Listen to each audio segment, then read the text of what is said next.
Ready? Good afternoon, everybody. My name is Josh Lamb, and I'm the Director of GEMA Homeland Security. Today I'm joined by Will Langston, who's our state meteorologist. Earlier, we briefed Governor Kemp, who's been leading our response over the past week. We've been in constant communication and will continue to do so through the entirety of this event. As a recap of information that was put out yesterday, Governor Kemp issued a state of emergency order for all 159 counties, which will remain in effect through January 29th. The state of emergency makes all state resources available for local governments and allows for more efficient deployment. The State Operations Center will activate at Level 1, full activation tomorrow at 7 a.m., and will operate 24/7 until winter weather has passed. A major winter storm is expected to bring significant impacts to North Georgia and Metro Atlanta this weekend. The timing for onset of winter weather is expected to begin Saturday afternoon at the earliest. The primary precipitation type is still expected to be freezing rain with ice accumulations of 1/4 to 1 inch, generally along and north of the I-20 corridor. An ice storm warning has been issued for most of North Georgia. Confidence is high for major and prolonged impacts in these counties. Several counties north and east of Macon remain under a winter storm watch. Several counties north and east of Macon and southwest of Atlanta remain under a winter storm watch. Significant ice accumulation is possible in the watch and warning counties between Saturday afternoon and Sunday night. Temperatures will drop below freezing Sunday evening and will remain very cold all the way through Tuesday. Prolonged freezing temperatures will cause roads to refreeze. Extreme cold watches and warnings will be possible on Monday night and Tuesday morning. Burst pipes will be possible with this level of extreme cold. Dangerous travel conditions are likely in the watch and warning areas as early as Saturday afternoon and will continue to worsen throughout the day on Sunday. Hazardous road conditions could also affect the Monday morning commute. Downed trees and power lines could cause extended power outages and debris issues in the watch and warning areas through Monday afternoon. GEMA Homeland Security is coordinating with partners at all levels.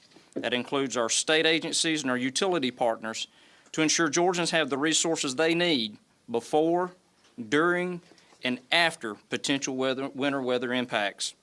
Resources such as water, blankets, and MREs have been moved across the state where they can better fit the needs of those likely to be affected. We're also working with the Department of Public Health to ensure that nursing homes know who to call if they lose power. Residents should check with their local officials for information about warming centers and comfort station locations. Georgia State Parks are also opening warming stations for public use. Those locations can be found at georgiastateparks.org/alerts. Georgia DOT crews will start pre-treating interstate highways across North Georgia beginning at midnight Friday night into Saturday. Brine operations will continue around the clock, and crews will continuously monitor roadway conditions and treat as needed through the duration of the event. Georgia State troopers are prepared to respond and assist motorists, but do us all a favor and stay off the roads. The Department of Agriculture, along with DNR and the Forestry Commission, who will operate from a unified command, will have response teams standing by with ATVs, chainsaws, and tow straps. For all the work that GEMA and our state partners are doing to prepare for the warning storm, the best help we can get is for individuals to prepare for themselves. We ask that everyone takes the time now to prepare your family, prepare your home, and prepare your car. Sit down with your family and make a communications plan. Know how you'll contact one another if you're reconnected and if you're separated, how you'll reconnect. Make sure you have a ready kit with enough non-perishable food, water, and medications for 3 days. Ensure you have warm clothing and blankets. Have flashlights and batteries. Update your first aid kit. Remember, always have a way to charge your phone. If you have pets, make sure they have enough food and water for at least 3 days, and let them spend as much time inside with you as possible. Take precautions like installing and testing smoke alarms and carbon monoxide detectors. Cover your outdoor pipes, seal your doors, windows, and clean out your gutters. Think of ways to safely heat your house, especially if the power goes out. And remember, never use your oven to heat your house. And don't bring a portable generator inside. Before the storm hits, make sure your gas tank is full and prepare an emergency car kit, including a first aid kit, cell phone charger, jumper cables, blankets, water and snacks, and an ice scraper. Starting tomorrow, we ask that you stay off the roads as much as possible. Not only does staying off the roads ensure your safety, it ensures everyone's safety, and it allows Georgia DOT crews the time they need to be able to work on our roads. If travel is necessary, I ask you to slow down, allow extra time, and be especially careful on bridges and overpasses as they freeze first. If everyone takes the time now to follow these steps, GEMA and our state partners will be better able to respond to needs as they arise. GEMA Homeland Security will continue to monitor the winter weather, collaborate with our local and state officials to assess conditions, and determine the best steps to keep Georgians safe. We ask that you follow all our guidance from your local officials, and continue to monitor your local National Weather Service and trusted news sources for the most updated information. GEMA Homeland Security will provide additional information and updates regarding winter weather via our website, gema.georgia.gov, where we have a page dedicated to this event. You can also follow us at Georgia EMA HS for updates on social media, or follow our state and local partners. With that, I'll open it up for a few questions. Director Lamb, if I could, I have questions, obviously for you, but for Will Langston, I wanted to ask you, does this storm have the potential to be the worst ice storm we've seen since 2014, and what does that mean for trees, power lines, and roads? I think so. This is the first time that we've had an ice storm warning issued in Georgia since that event. It wasn't Snowmageddon, it was actually the event right after that. So it has been about 12 years since we've had these areas that have been forecast to have this amount of ice. You know, if we remember back then, we did see significant impacts, and they were prolonged. They lasted more than a day or two. In some cases, some areas were, you know, tough to travel on with power outages for at least a few days. So the area that's under an ice storm warning right now, which is most of North Georgia, north of I-20, should expect to see some significant ice accumulations. We're talking 1/4 of an inch to an inch of ice. That is a lot of ice. That is going to do a lot of damage to trees and power lines. Travel is going to be difficult to impossible for most areas.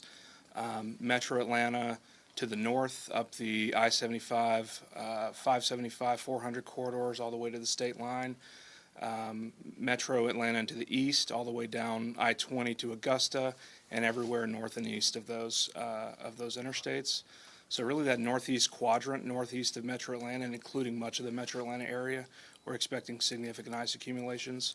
Travel will be extremely difficult in spots, and maybe extended power outages as well. Sir, you give these, official statements all the time, and then there are people who have that false sense of security, say it's not going to happen to me. What do you need to tell them to make them know this could be detrimental to you? Yeah, great question. I think, like I mentioned, it's been 12 years since we've had an ice storm warning in Georgia. So this is not a product that we see issued every year. It's pretty rare. So I think that indicates the confidence in the forecast for this event and the need to take it very seriously. What are the guardsmen, the about 500 I think Governor Kemp mentioned? Can you explain to us in the likelihood what their roles would be with this winter storm warning? They would be important coming in after the event and helping with the cleanup. So there's 500 that are on the SOE. Hopefully we don't need that many, but they would be there if we did to help on the backside of the storm with the cleanup. Yesterday, you talk about the activation of the Emergency Operations Center. In practical terms, for people at home, what does that mean about freeing up resources and getting them to where it's needed? Well, it's a lot about collaboration. So when you think about the SOC, think about all the necessary stakeholders coming together and being in one place, which really makes communication a lot easier. We're able to problem solve. It makes things flow a lot better when you get people in one room. So when people at home think about the SOC, think about collaborating between all the agencies that are needed in an event of this type. And also, what would be the difference between somebody experiencing an emergency, calling 311 and then 911? A lot of times in those scenarios, people can panic. In what instance would they might want to call 311 versus 911? Well, normally you reserve 911 for a life and death situation, and that's usually where that line's kind of drawn. Where's crews staging already, or had they begun to stage? We're early on in our preparation. We have utility crews coming into the state. I don't know that they've staged anywhere yet, but all of that is in motion as we speak. Director Lamb, what advice do you have for folks? They may be in Suches or Dahlonega, and they get hit with this ice storm, and they are without power, and they're deep in the woods. What would you tell them now about when you may be able to get to them, what they need to do now to prepare for what could be days without power? Yeah, and I think that's a great point, and it goes back, I think, to one of the previous questions about everybody saying it won't happen to me until it does. And I go back and I say that is the reason we stress so much about preparing now. When you find yourself in that situation, there's not a whole lot that you can do. So I would just really stress to them now to be proactive and be prepared, because what you do now is going to determine the situation that you find yourself in later. It sounds like the other areas, Columbus, Augusta, Savannah, may not be as impacted, but they could still see some effects. Do we have any indication of how those areas may be impacted in the state? Yeah, so Augusta will likely be impacted, but you mentioned Columbus and Savannah. They're not expecting ice accumulations down there. In fact, in probably the southern half of Georgia, on Sunday it's going to be pretty warm, could reach the 70s in some areas. That's just a product of the wedge that's moving in. It's going to be very cold in North Georgia, but the southern half of the state is going to be fine. So really, if you're in the southern half of Georgia, you really don't have a whole lot to worry about other than, some heavy rain and maybe some thunderstorms on Sunday. It's really that I-20 corridor and north, and really Macon to Augusta and north, that we're expecting to see those ice accumulations. What exactly in Augusta is going to be as bad as Athens? We just don't know yet. Further north is going to be worse. Augusta's probably on that kind of line, but they are in an ice storm warning as well in Augusta, so I would expect impacts there. I'm sorry, but That's good. how much different or how much bigger do you expect this event to be than last week? Oh, significantly bigger. Last week was 1 to 3 inches of snow in central Georgia. Travel disruptions didn't really occur. We didn't really see any power outages. This is completely different. 2 or 3 inches of snow with roads pre-treated, you can do a lot with. An inch of ice is pretty much impossible to do anything. Power's going to be out widespread. Travel's going to be impossible. So if you're in North Georgia, north of I-20, especially northeast Georgia, prepare for significant major impacts. Will, I know it's been a while since we've had an ice storm warning here in Georgia. Have there been any storms in our history that you're aware of that kind of track along the lines of this one? This question comes from our meteorologist. She wanted me to ask you. Yeah, so the 2014 one is very similar. You might hear the term the wedge that's moving in. That's a weather pattern that we get frequently in Georgia. The difference with this event is the strength of that wedge with the moisture coming in. That's pretty rare. So we have had several events like this in Georgia's history, but it's been 12 years since we've really had one of this magnitude. Director Lamb, can you talk about GEMA's role in this? Obviously, civilians think that there's a bunch of people running around with GEMA jackets on. Explain GEMA's role and all the agencies that you have and how you coordinate them to a single emergency response. Sure. So GEMA at our core is a coordinating agency, and one of the major roles we play is just that. So our state partners, as you all know, are great, whether that be DPS, Forestry, GBI, all of the state partners. We work together very closely. And it's times like these that we take on the coordinating role. We look at the task at hand. We divvy it out amongst all of us. We use the state of emergency to kind of cross maybe some non-traditional roles that we have in the past to make sure that we are getting the most effective response to Georgians in need. Is there potential for commutes Tuesday morning to also be impacted from this? Yeah, it's a good question. So another issue we're going to run into, even after the freezing precipitation moves out Sunday night, is temperatures are going to drop well below freezing on Monday morning. So any moisture that's remaining on roads, whether that's from freezing rain or rain later in the day on Saturday, if it's not dried up off of roads by late Sunday night, early Monday morning, it's going to freeze. So I would expect pretty significant impacts across North Georgia for the Monday morning commute. Tuesday morning, we're getting some of the coldest air that we've had in North Georgia in years. We're going to see single-digit low temperatures. That's air temperature with wind chill closer to 0 or maybe negatives. So Tuesday morning is going to be brutal cold. Obviously, anything that remains on Tuesday morning is also going to be frozen. Director Lynn, can you talk about any kind of help that we are getting outside of the state of Georgia? Are there other resources being pulled in from Florida or perhaps even from federal help down the line? I know it's a big moving storm. Right now, we don't have, I talked about the utility companies coming in earlier. Right now, those are the only ones that we are getting from out of state, but obviously that would change as resource needs change. But for now, it's just utility companies that are coming in from out of state. Go back to the earlier question too, when I mentioned state partners. I'd be remiss if I didn't mention GDOT. They are awesome, and they do such a great job, and they're so good at what they do. And going back to the coordinating piece, we do everything we can to assist them, especially in times like this. Director Lamb, it seems like today is the day for preparation. Tomorrow, the day for action here at the Emergency Operations Center, and hopefully in action for people at home. What is one thing that you would tell Georgia families tonight that they need to have on their mind before they go to bed? Be weather aware, stay informed. Between our website, FEMA's website, there's a lot of information out there as far as being prepared. But I would say the biggest thing I stress to them is have that interest in being prepared and what that means, and then go seek out and actually do it. Because we talk about this all the time, and we've mentioned it in here several times today. We all believe it's not going to happen to us until it does. I would just tell everybody that this storm is significant enough. You need to be taking the proper preparations now and not to wait till later, because you may not have that opportunity. What about panic buying? Are there examples that you want to tell people people may be trying to be proactive, but also that could mean less supplies for other folks? What do you want to tell those folks? Tell me the first part again. About panic buying, people going in? Well, don't panic. I mean, that goes into part of taking, being prepared. You get prepared where you don't have to panic. So, yeah, don't panic buy. You go out and get what you need when you need it. You look at again, it's part of being informed, being weather aware, and that way you can make smart decisions and don't panic buy. For those people that can't access responders, you said, that can't access resources because of the panic buy, how can they get resources from GMO, water, blankets? Where do they get those things? We're moving them around the state. What I would say is you reach out to your local government, who all have contacts with us. That's one of the things that our EMA coordinators do. You reach out to your local county government, and they have the ability and means to get in contact with us, and we move stuff around the state for just such instances.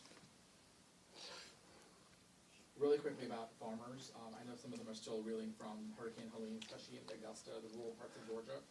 This is certainly going to be another impact. What's being done to help protect our rural communities, especially farmers still reeling from the last storm?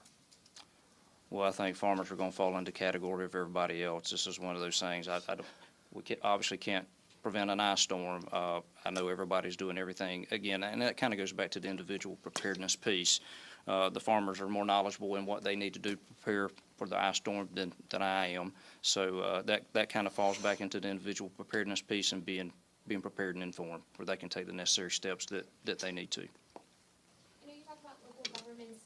How are you guys coordinating with some of those local governments to help people who might be especially vulnerable in this instance, like elderly folks or might be medically fragile folks? Right, great question. So multi-piece, one of the things I would say that's very important, when you have an EMA director that is put forward into a county, they go through an EMA school, which we host here at GEMA. Through that, they're made aware of a lot of the resources that we have and the necessary communication channels to go through to get it. So we establish that link early on when an EMA director is taken on it at the local level, so those relationships are there. So the counties are aware of it. We have those relationships through our EMA coordinators that then coordinate through those directors. So we have those relationships in place for just times as these. What is the deadline? We're talking about preparation. What is the deadline you need to be done with your prep by this time? Well, you want to address? Yeah, tomorrow afternoon. At the latest, I mean, that's when it's going to really come in. I would encourage everybody to do it today, because I think the earlier you can do it, the better. But it sounds like the no-go line's kind of tomorrow afternoon. Really quickly, can you just say a quick little recap on north of I-20 and the ice and the impacts on that on power lines and downstreams? Yep. I think for people watching and may have missed that earlier on. Yeah, so anywhere where you get ice accumulations of more than 1/10 of an inch, you're going to have difficulties traveling. When you get to 1/4 to 1/2 inch of ice, you cannot drive on roads. That's also the sort of level that power lines and trees start to come down, because the ice builds up on the power lines. Trees fall, power goes out. And if power companies can't get to those areas because you can't drive on the roads, you can't get the power back on. When you're talking 1 inch of ice, that rivals some of the biggest ice storms we've ever had in the state. And not only are you talking about impossible travel conditions, you're talking about power outages that may not be able to be fixed for days. So again, if you're in the ice storm warning area, not everyone in the ice storm warning is going to get the same impacts. If you're further north and east, your impacts are going to be higher. But if you're in the ice storm warning, you need to be prepared to not travel between Saturday afternoon and at least Monday morning, and prepare also to potentially have no power, Sunday night, Saturday night through Sunday, maybe into Monday as well.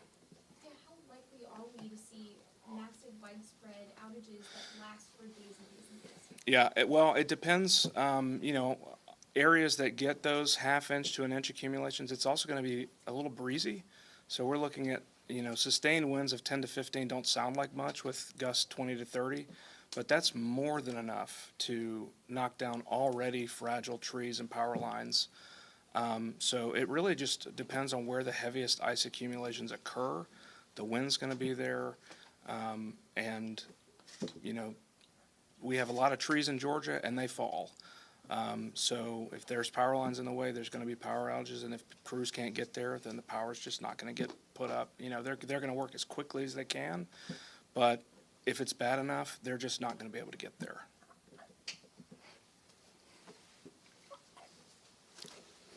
Thank you very much. Thank you. Thank you. Thank y'all, everybody. I would just close with this.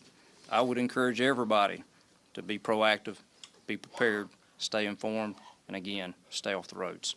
Thank y'all. Thank you.